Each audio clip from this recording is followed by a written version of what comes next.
पूर्वजन्मकृत दोष निवारण साधना। जब तक किसी भी रोग अथवा बाधा की जड़ तक, उसके मूल कारण तक नहीं पहुंचते, तब तक उसका समाधान नहीं हो सकता। तात्कालिक उपचार थोड़े समय तक ही लाभकारी हो सकते हैं। पूर्व जन्म और इस जन्म में जाने अनजाने किए गए दोषी बाधाओं के मूल कारण है। पापांकुशा एकादशी विशिष्ट मुहूर्त है जब दोष निवारण हेतु पूर्ण प्रयोग संपन्न किया जा सकता है। जीवन का तात्पर्य ही सुख और शांति है। निरंतर कार्य सिद्ध होते रहे, इसके लिए महत्वपूर्ण यह है कि जितना परिश्रम करें उतना लाभ अवश्य ही मिल जाए। जीवन की दौड़भाग में कार्यों की पूर्णता ही मानसिक शांति प्रदान करती है। लेकिन क्या ऐसा होता है? सत्य यह है कि अधिकतर लोग अपने जीवन में वो करना चाहते हैं, उसका एक अंश भी प्राप्त नहीं कर पाते हैं। अपने परिश्रम के फलस्वरूप जो प्राप्त होना चाहिए, जो कार्य संपन्न होना चाहिए, जो लाभ मिलना चाहिए, वह लाभ मिल नहीं पाता है, तो अपने भाग्य को दोष देते हैं। ऐसी स्थिति बार बार बनने पर उत्साह समाप्त हो जाता है, कार्य करने की इच्छा ही मुरझाने लगती है।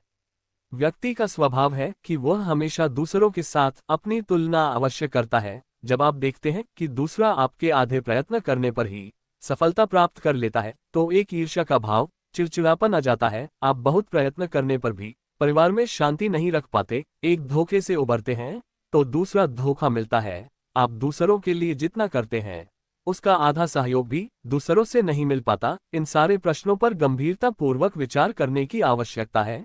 व्यक्ति अपने जन्म के साथ अपने बंधन लेकर उत्पन्न होता है। ये बंधन परिवार के रूप में तो होते ही हैं, इसके अतिरिक्त विशेष बंधन तो उसके पूर्व जन्म में किए गए शुभ अशुभ कार्य भी मूल रूप में हैं। वर्तमान जीवन में किए गए कार्यों की तो समीक्षा की जा सकती है। कार्य करने से पहले उसके परिणामों के बारे में थोड़ा विचार किया जा सकता है। प्रयत्न यही रहता है, व्यर्थ में हमारे हाथ से दूसरों को पीड़ा न पहुंचे। कोई ऐसा कार्य न हो जिसका दोष लगे, शुभ और पवित्र कार्य हो जिससे जीवन सार्थक हो सके। लेकिन पूर्व जन्म के किए गए कार्यों पर नियंत्रण कैसे संभव है? उसकी तो जानकारी नहीं के बराबर है। ध्रुव सत्य तो मानना ही पड़ेगा। ये तो निश्चित है कि जो कार्य करते हैं उसका परिणाम अवश्य होता है। सौभाग्यशाली लोग अपने जीवन में किए गए अच्छे कार्यों का परिणाम उसी जन्म में प्राप्त कर लेते हैं। जिस प्रकार पूर्व जन्म ध्रुव सत्य है, उसी प्रकार यह भी ध्रुव सत्य है कि पूर्व जन्म के गुण तथा दोष इस जन्म पर अपना प्रभाव निश्चित रूप से डालते हैं। और जो इसे जानते हुए भी अपने कार्यों को गति नहीं देते, वे अपनी आंखों पर पट्टी ही बांध रहे हैं। पूर्व जन्मकृत दोषों का प्रभाव। कुछ विशेष तथ्य लिख रहा हूं जिसके माध्यम से आप जान सकते हैं कि पूर्व जन्म के दोष आपको प्रभावित कर रहे हैं और इसका उपाय आवश्यक है। हर समय स्वास्थ्य बाधा बनी ही रहती है, इलाज करने पर भी उचित परिणाम नहीं प्राप्त होता है। व्यापार में उन्नति के लिए पूंजी पूरी लगाते हैं, प्रयत्न भी पूरा रखते हैं, लेकिन धन लाभ जितना होना चाहिए उसका आधा भी नहीं प्राप्त होता है। जिन व्यक्तियों पर आप विश्वास करते हैं, जिन पर आपको भरोसा है, वे ही आपको धोखा देते हैं, अपनों से ही हानि प्राप्त होती है, तो समझ लीजिए कि दोष पूर्व जन्म का है। गृहस्थ जीवन में अनुकूलता नहीं रहती, पति पत्नी में मतभेद बने रहते हैं। जिस प्रकार से घर का वातावरण आप चाहते हैं वैसा नहीं रहता। आप अपने प्रयत्नों से शत्रुओं पर हावी रहते हैं, लेकिन एक शत्रु शांत होता है तो दो नए शत्रु उत्पन्न होते हैं। कुछ न कुछ कुचक्र आपके विरुद्ध चलता ही रहता है। भाइयों से सहयोग प्राप्त नहीं होता। बचपन में जिनसे प्रेम था उन्हीं भाइयों से शत्रुता बन जाए और मतभेद रहे तो दोष पूर्व जन्म का ही है। संतान का स्वास्थ्य हर समय गड़बड़ रहता हो, संतान आज्ञाकारी न हो और आपकी अपेक्षा के अनुसार कार्य न करती हो तो निश्चित रूप से पूर्व जन्म का दोष है। पुत्र संतान का न होना भी निश्चित रूप से पूर्व जन्मकृत दोष ही है। कभी कभी आकस्मिक रूप से घर में किसी जवान पुत्र पुत्री अथवा पारिवारिक सदस्य की मृत्यु हो जाए तो आपको जो मर्मांतक पीड़ा पहुंचती है, उसका मूल कारण भी पूर्व जन्मकृत दोष ही है। लक्ष्मी अर्थात धन का अभाव हर समय बना रहता है, आय की अपेक्षा व्यय अधिक होता है और इस कारण कर्ज की स्थिति बन जाती है। जो यश आपको मिलना चाहिए, जो प्रशंसा आपको प्राप्त होनी चाहिए, वो प्राप्त नहीं हो पाती। कार्य आप करते हैं और यश कोई और ही प्राप्त कर लेता है तो निश्चित ही पूर्व जन्मकृत दोष है। उपरोक्त स्थितियां होने पर साधक को इसके निवारण का उपाय कर लेना चाहिए, अन्यथा स्थिति दिन प्रतिदिन बिगड़ती चली जाती है। पूर्वजन्मकृत दोष को पूर्ण रूप से शांत करने हेतु प्रयोग के दो भाग हैं। पहले भाग में गुरु पूजन एक विशेष विधान से संपन्न किया जाता है, इसके पश्चात दूसरा प्रयोग प्रारंभ किया जाता है। दोष निवारणार्थ गुरु रक्षा प्रयोग। ये प्रयोग गुरुवार को किया जाता है और 8 गुरुवार तक ये प्रयोग संपन्न होता है। गुरुवार के दिन साधक स्नान कर पीली धोती धारण कर पूर्व या उत्तर दिशा की ओर मुंह कर बैठ जाए। सामने पूज्य गुरुदेव का अत्यंत आकर्षक और सुंदर चित्र तथा मंत्र सिद्ध प्राण प्रतिष्ठा युक्त गुरु यंत्र स्थापित करें, उनकी भक्तिभाव से पूजा करें, उन्हें नैवेद्य समर्पित करें, सुगंधित अगरबत्ती प्रज्वलित करें, घी का दीपक लगावें और स्वयं गुरु रुद्राक्ष माला धारण कर पूर्ण शुद्ध सात्विक भाव से निम्न प्रयोग संपन्न करें।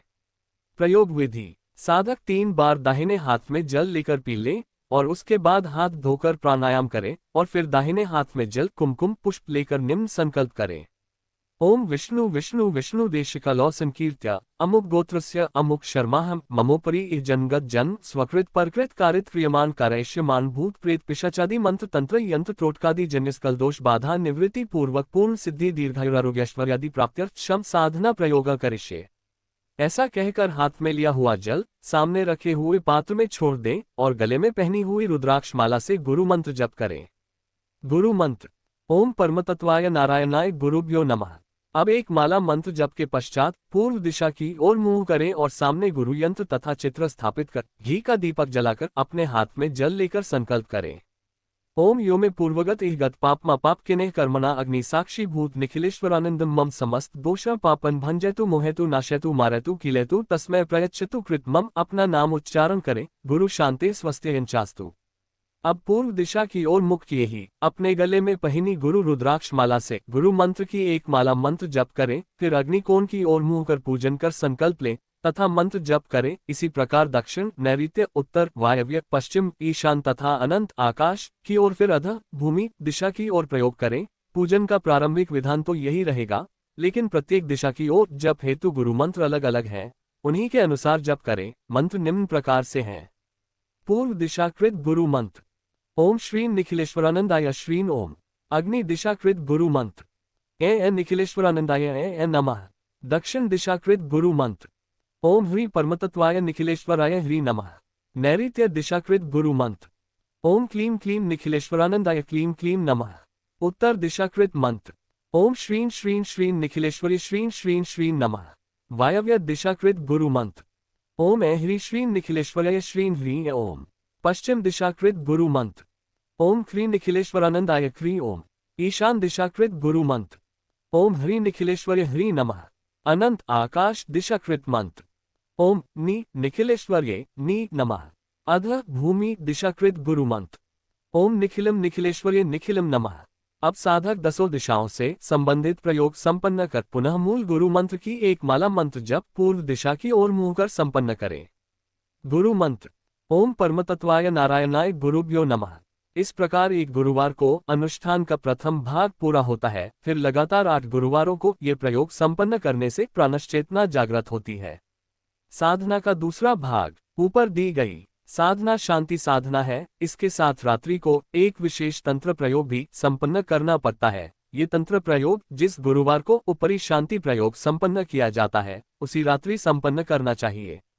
रात्रि को 10 बजे के पश्चात पोली धोती पहनकर साधक पश्चिम दिशा की ओर मुंह कर बैठ जाए और सामने एक तांबे के पात्र में तांत्रोक्त नारियल रखे और उस पर कुकुम की 7 बिंदियां लगाए। सामने 3 तेल के दीपक जलाएं और निम्न मंत्र की 7 माला का जप करें। मंत्र। आ ह्री क्री क्लीं हूँ स्वाहा। दूसरे दिन प्रातः इस तांत्रोक्त नारियल को पश्चिम दिशा की ओर फेंक दें तथा पूजा में प्रयोग आए 3 मिट्टी के दीपक किसी भी चौराहे के ऊपर फोड़ दें। इस प्रकार यह प्रयोग भी 8 गुरुवारों को संपन्न होगा। जब दोनों प्रयोगों का संगम होता है तो साधक को असीम शांति के साथ एक सिद्धि प्राप्त होने लगती है।